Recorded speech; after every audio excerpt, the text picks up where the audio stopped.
Welcome back to the channel. In today's video, I'm going to show you guys another method on how to delete other storage on your iPhones or iPads. So this will fix a lot of people's issue that they have if their storage is full because of other storage. This application does work very, very great in deleting a lot of storage that you guys are not able to delete otherwise. Now, all you have to do is go to the App Store and type in Duckling Cleaner, and you'll see this right here. I'll also have a link in the description that will give you guys a direct link to this application.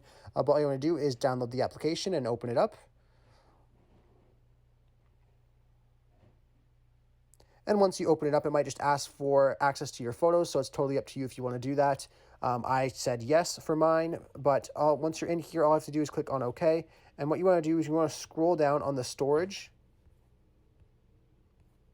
and then you will see the duck go underwater here, and then it will start to clear your storage. This can take about a minute or two, so you just got to be patient with it.